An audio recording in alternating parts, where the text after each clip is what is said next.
My name is Tim Galligan, aka the Ghost of Real Estate, and welcome to episode number 3 of our podcast. Today's guest is a very special guest, Gary Brown, real estate agent, former NFL Super Bowl champ of the Green Bay Packers. Without further ado, welcome to the show, Gary. Tim, thank you. It's an honor to be here. I'm your third guest. I'm a real high honors. Thank you. No problem. Cool. So, do you want to introduce yourself? Tell us, a bit about what you're working on now and how you got into real estate.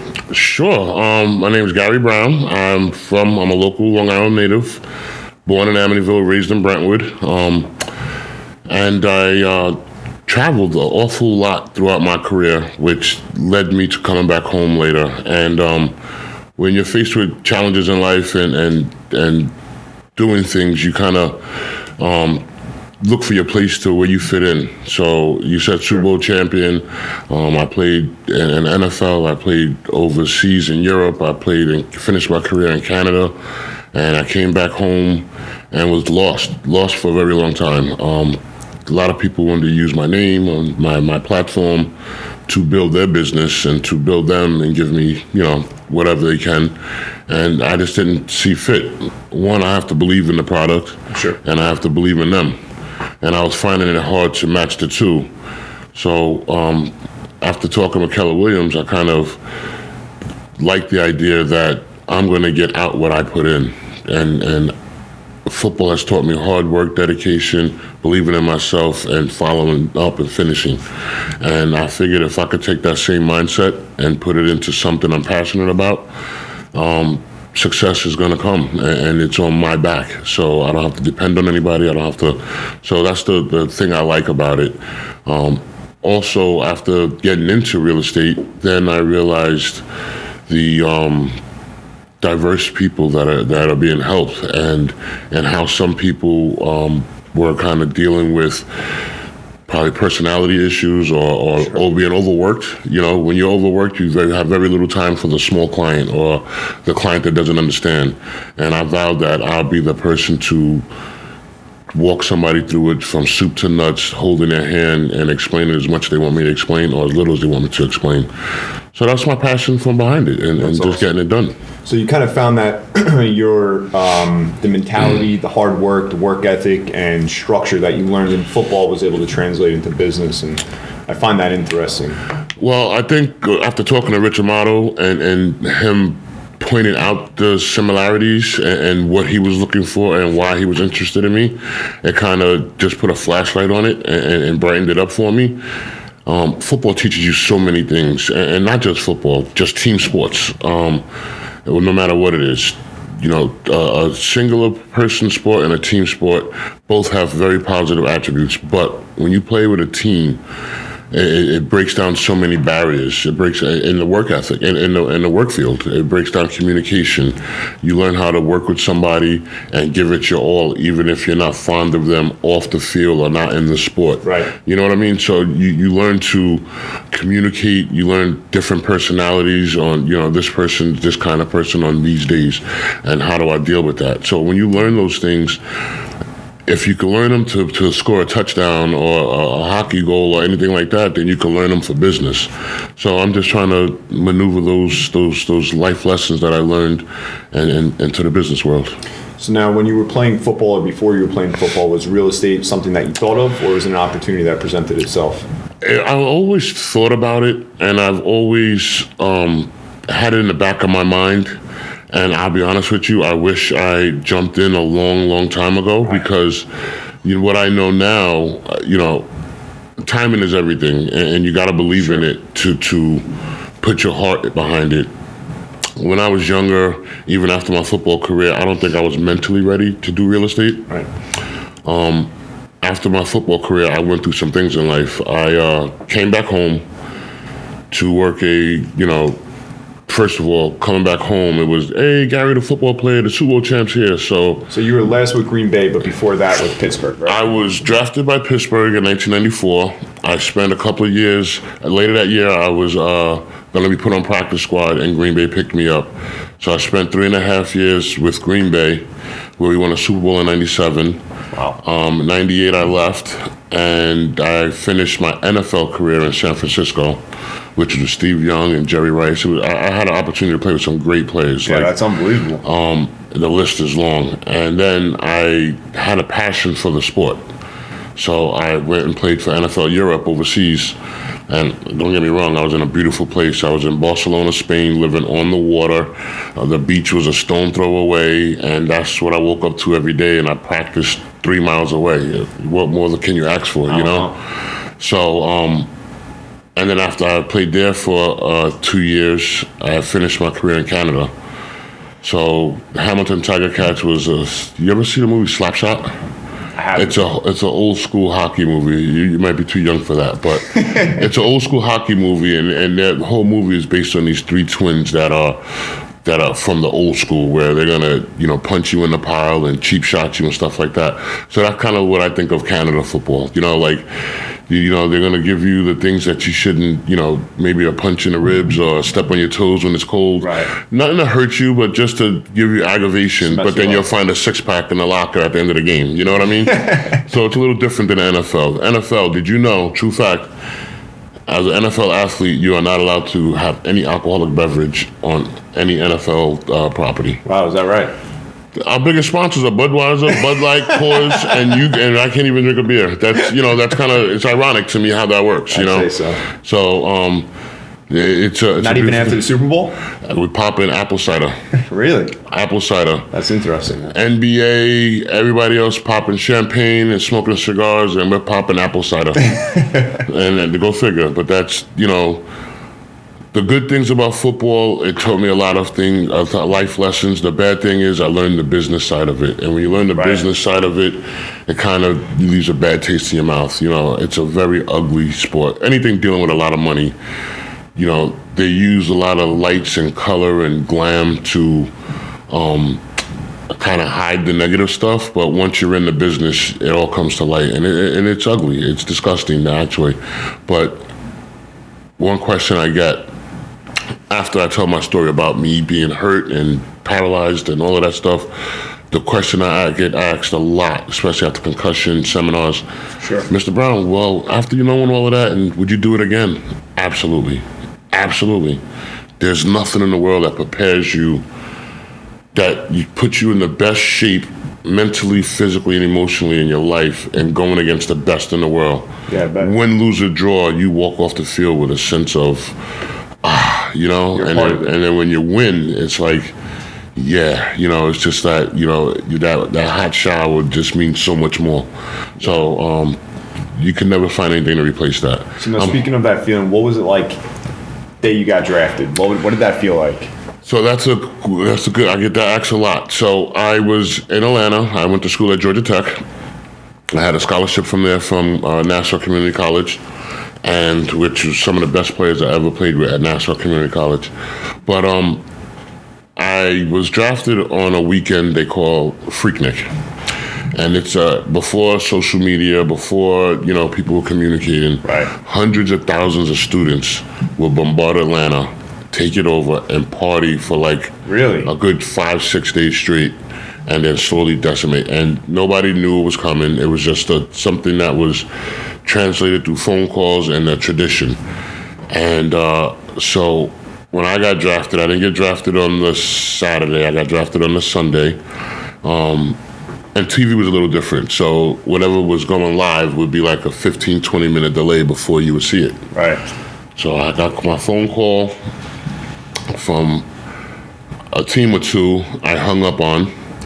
And I hung up on them because it's a big thing to be practical joke. So the teams, your players will call you, hey, Gary, this is Coach such and such, and then you'll get so excited, and they'll ask you some trick questions to kind of get you to say things you shouldn't say, and then next thing in your locker room, they're playing this out loud, and you feel like a jerk. But I'm a New Yorker, and New Yorkers are like, you're not going to get me. That's just who we are. Right. We see it coming a mile away.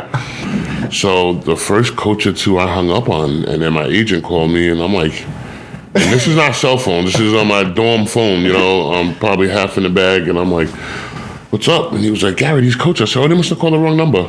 So I finally got in touch with a couple of coaches. Green Bay and Pittsburgh were on the phone. And I think Green Bay had the very next pick. And Pittsburgh was like, nope, Gary, we're picking you. It's between you and somebody else, and we're going with you. Welcome to the Steelers. And I'm like, awesome, thank you. And they were like, you don't sound excited. And I'm like, I am, but I'm still like, is this a joke? Is this not a joke? What's really going on? And believe it or not, after I spoke to the coach, they welcomed me, passed me around on the phone, spoke to my agent. I waited to call my mother, and I'm like, I got to see her first. I can't call her and have her looking for it if I didn't see it yet.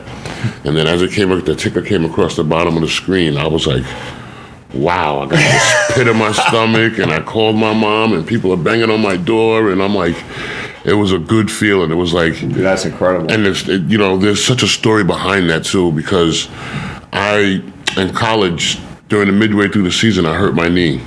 My career was over. I'm done. Like, I'm barely passing school, and I came home, and I think I got my heart broken by a girlfriend or something, and I went back to school pissed at the world. And the only thing I take my mind off my broken heart was working out. Right. I hate running. All big guys hate running. And I ran because I didn't like it, but I knew I didn't like it, and it got my mind at ease. That was my therapy. And then I'm working out 2 and 3 times a day just because I don't know what else to do because I'm brokenhearted. Right. And now the scouts are coming to see other players that were supposed to get drafted before me. Probably 5, 6 guys are supposed to get drafted before me. And they all had scheduled appointments to work out for these NFL scouts, and I didn't. My career was as well as done. But in me being heartbroken and working out, I increased my 40 time, I dropped weight, I got stronger, I was much leaner, and pretty soon the scouts were like, well, these guys over here, but who's that over there? And they started checking me out, and they were like calling me over to do workouts, and this went on for a couple of weeks, and next thing you know, I started moving up in the possibility from a possible walk-on to a possible draft pick. And next thing you know, I was the first one drafted from Georgia Tech, which was pretty cool because I played with some elite players. Dorsey Levens was another teammate that we played at Georgia Tech together, and we also won a Super Bowl in Green Bay together. So that was pretty ironic how that worked. Things happen. That's the story of my life. Right. Things happen to people who apply themselves and work hard, and that's the story of my life. It's a good thing that girl broke your heart. It is, and not many people, now they do, but not many people know that story. I don't even think she knows that story. But, it's, you turn, trials and tribulations into triumphs, and, sure. and it's the story of my life. I didn't want to go to Nassau Community College, but the only thing that was offering me any scholarships was, decent Division IIIs, bad Division IIs, and I'm like, I'm tired of losing. I've been losing all through high school. I want to see what winning tastes like, Right. And I went to Nassau Community College, not to any advice of my head coach in high school. He was like, I remember this day.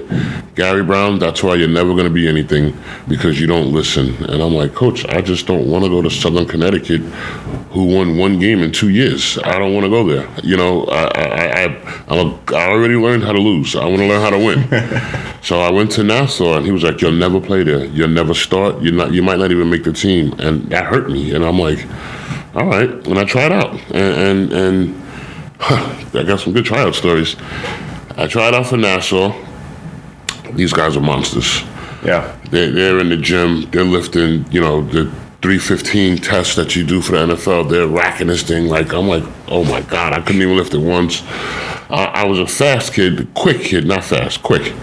And first day of pads at Nassau Community College, I'm scared to go against any of these monsters. This is the best thing I ever played against. We got our butts kicked in high school. Now I'm going to junior college level. So compared to you, these dudes were big. These guys were big, and I wasn't as big as I was then. I graduated high school at maybe 6'2", 285, 295. And they were bigger than you. Oh yeah, they made me. These guys were gunned up. These guys look like NFL players to me. So I got in the back of the line. First thing that people want to do when you get your pads is hit. Yeah. And they do the one-on-ones, and I'm like, oh, I don't want to go with this. So I try and time it out where I'm against somebody that's my skill level. Didn't work out. I go to this veteran, and he's all gunned up and drooling at the mouth and pissed off, and he's like, I can't wait to hit somebody. And I'm like, oh God, it's me. So I get down in my stance, and I'm waiting for the coach to blow the whistle. I'm so scared. And just as a coach, I was so scared that when I heard just a little bit of the whistle, I took off. And I hit this monster in his mouth. And I knocked him on his butt. And I got up and I ran to the back of the line, and everybody's going crazy. You see what that rookie did to Guy? You see what they did to him? And I'm like, thank God that's over. And he gets up pissed. Get that rookie back up here. And I'm like, oh my God. Not only did I thought I did good, but I poked the bear. I made this guy pissed at me. So now he had this little wiggle in his stance. And I'm like, holy cow, what am I going to do now? He's going to see me coming. So out of the corner of my eye for the next one, as soon as I saw the coach get ready to blow the whistle, I took off.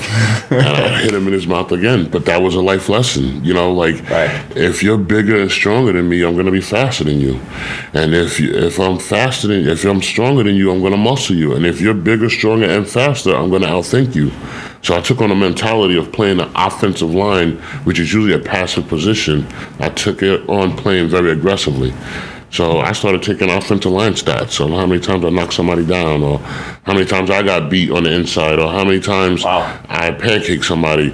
And I started playing it with a different mentality, which kind of helped me. And it helped me with life, Things out here are rough, man. So you just got to adjust with the times. You can't sit back and settle. During the COVID, I sold my first house, and it's a gift and a curse. I got my heart broke. I got drafted.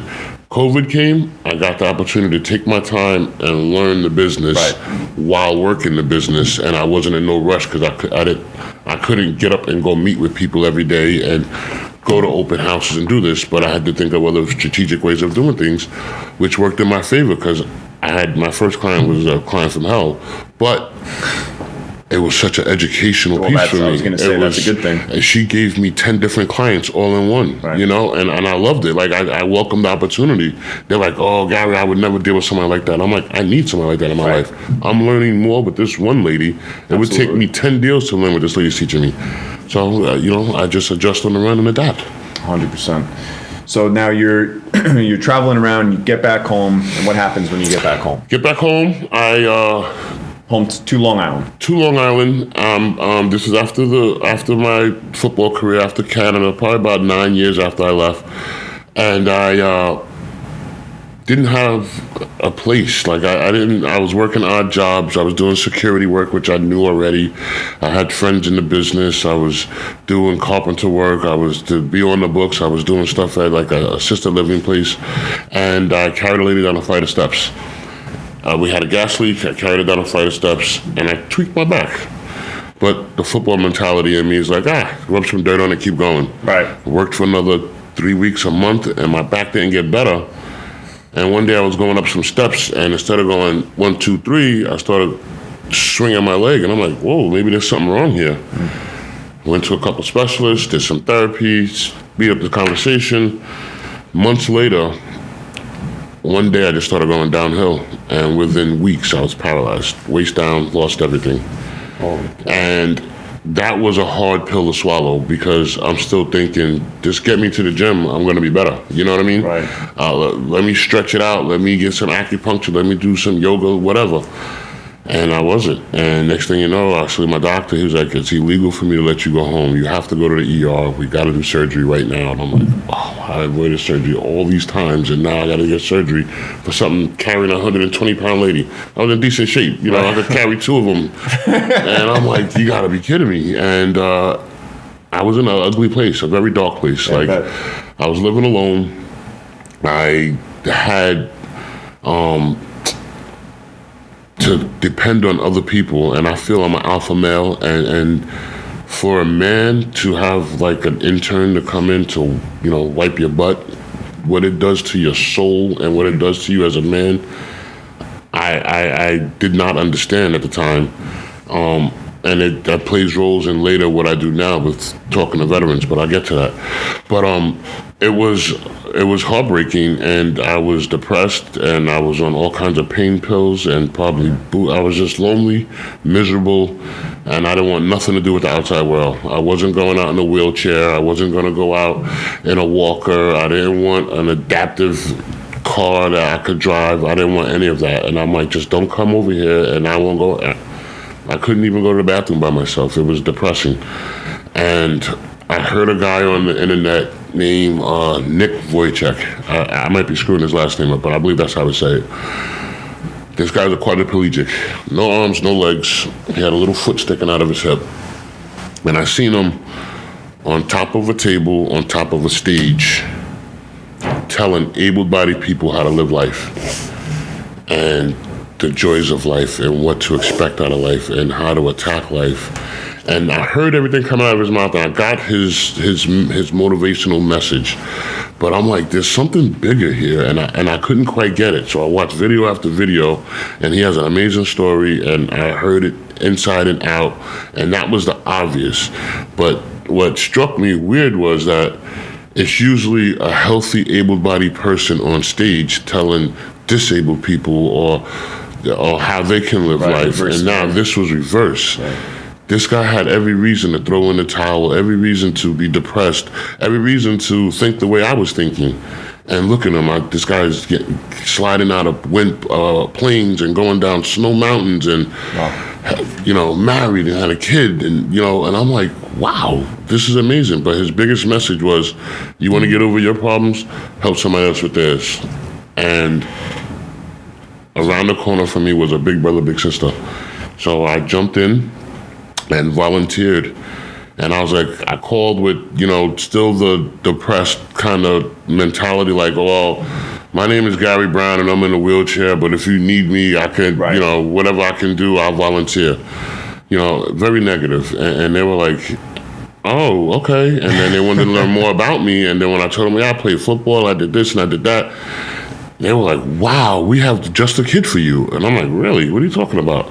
It was a 6'5", 300-pound, 14-year-old in Wheatley Heights. Jeez. That came from, his family, split family, and, the gangbangers and drug dealers were going after him to work for them more than the school football coach, Right. And I'm like, challenge accepted. And the day I volunteered, I should have played lotto, because the day I volunteered, my life changed. Everything about my life changed. Everything from... That's amazing, man. My disposition mentally and how I looked at things took time, but I just felt an inner peace. I felt good about something, didn't know what, and things were just going my way. And that's when it dawned on me that I'm meant to give back. My whole life, I never gave back because I was too busy. NFL, I was too busy doing this and living the lifestyle of an NFL player, or what I thought that was.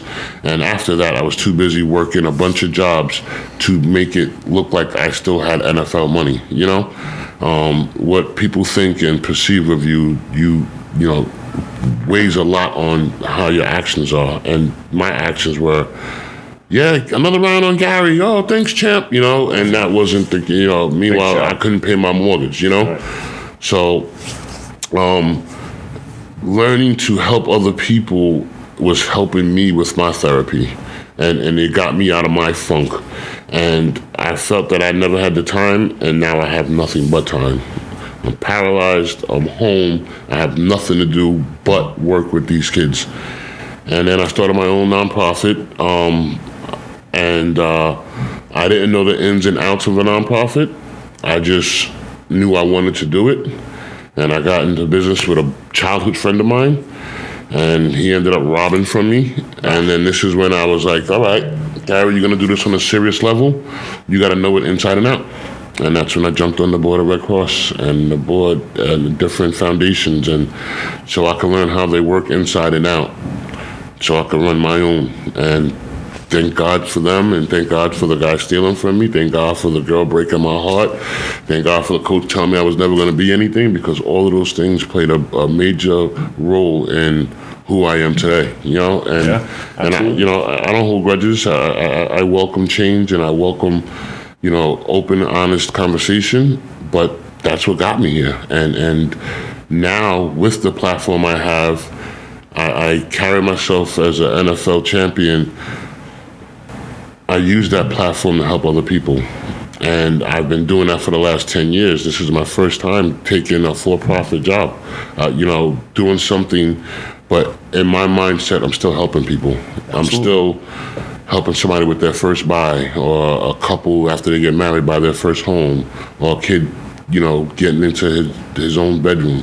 I'm still helping people understand the process that they can have financial wealth and success in real estate. I'm helping people build their own destiny. I'm giving people jobs. I'm teaching people how to go out and do it themselves. So I still feel like I'm doing philanthropy work, but nobody's getting paid on my sweat and tears but me and my team, Right. So I appreciate that, and that's what I like about the whole situation. Yeah, that's some amazing thing there, right? It's about providing value to others and, helping out and viewing business through that lens is just an amazing thing. It is. I'm comfortable. Everybody would love to be rich, but with that comes a lot of stuff. I think if you go into the old saying, you can give a man a fish, you feed him for a meal, you teach him how to fish, you feed him for a lifetime.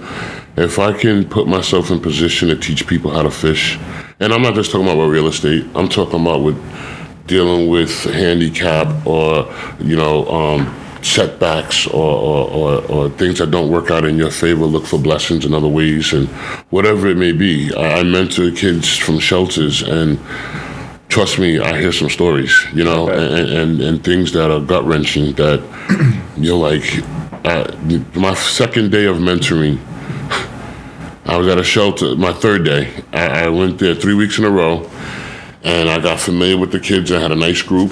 The third day, they kicked my butt. They tore me a new one. I walked outside of that shelter, and I sat in my car and I cried. Really? And I'm like, I didn't ask for this. I did not ask for this. I don't need this in my life. I don't have to do this. And I told myself I wasn't going back. And after that, They rejected your help? They rejected my help. Well, the kids did. The Right. kids it was, some days things are a little nuttier than others. It was one of those nutty days. And they came in wound up, and I never got control of the room. I couldn't get them to sit down. Right. I couldn't, there was kids that wanted to fight me, fight each other. And I'm like, you know what? That was a test, because everybody in these kids' life always walked away.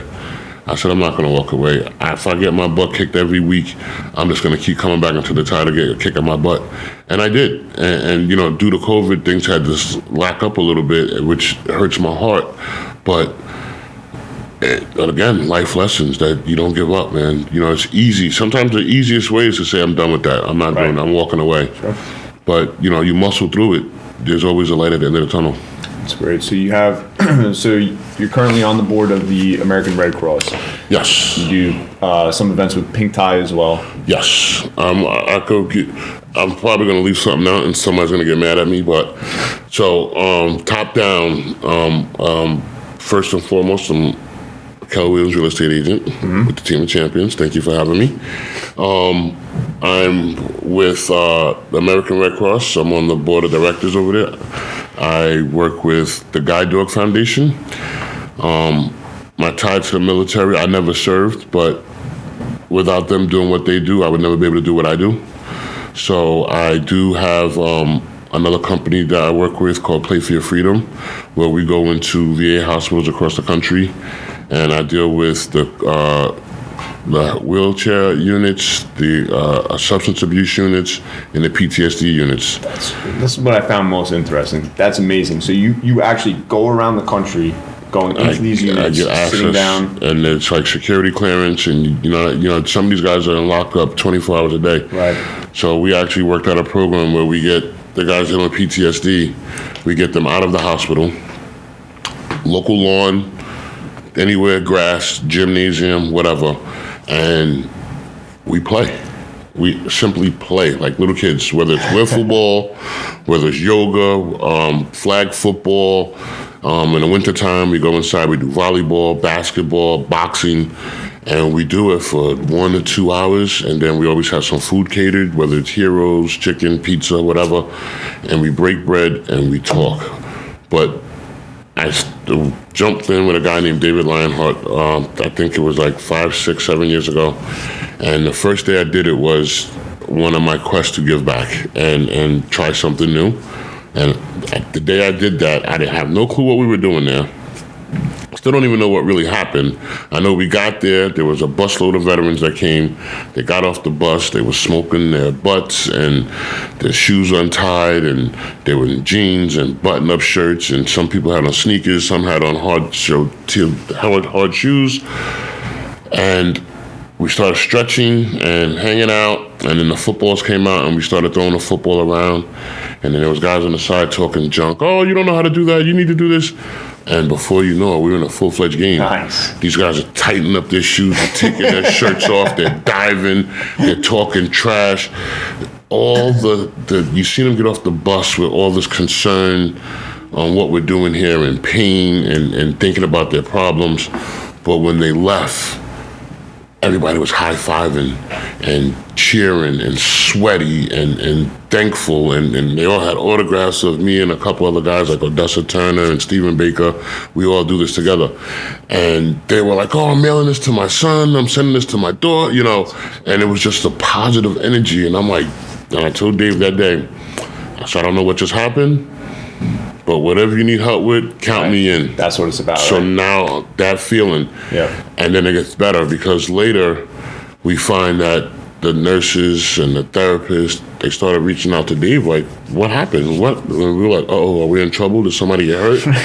And they were like, no, but there's people in here that we've been trying to get to talk for months. Now that we can't shut them up, and they're high-fiving, and to be honest, I think it's just we reminded people of being a kid.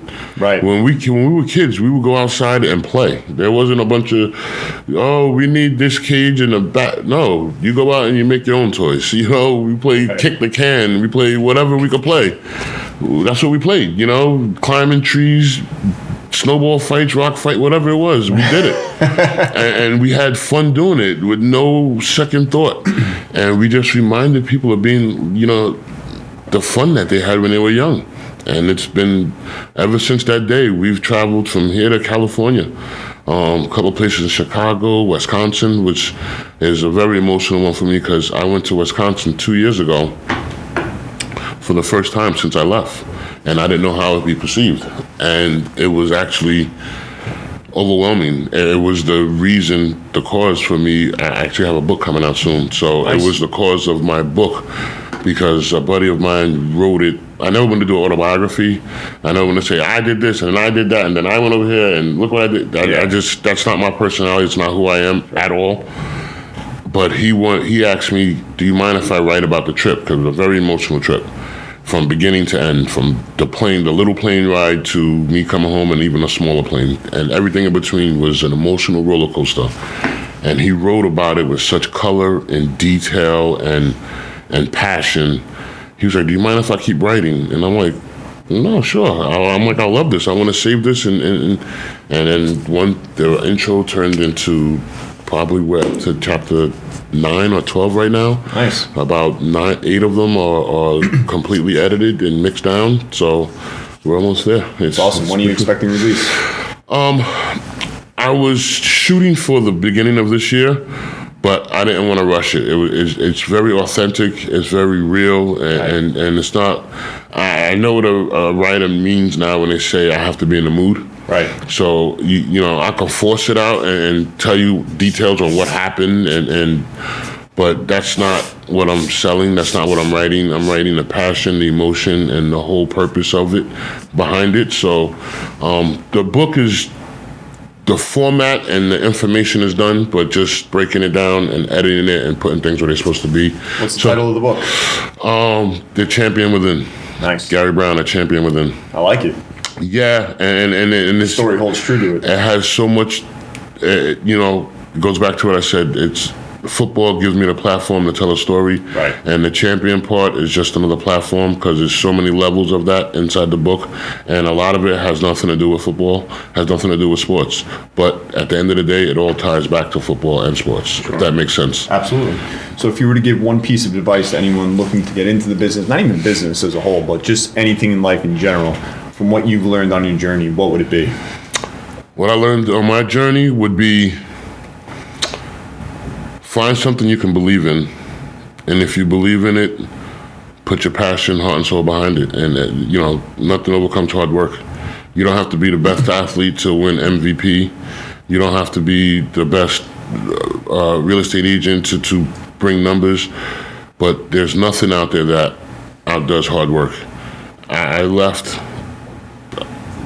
hundreds of kids on Long Island, Nassau Community College, Georgia Tech, that were better than me. Straight out better athlete than me. And they didn't make it. So my question to them, to a lot of things is why? What's the difference? What am I'm not special, but what's the difference?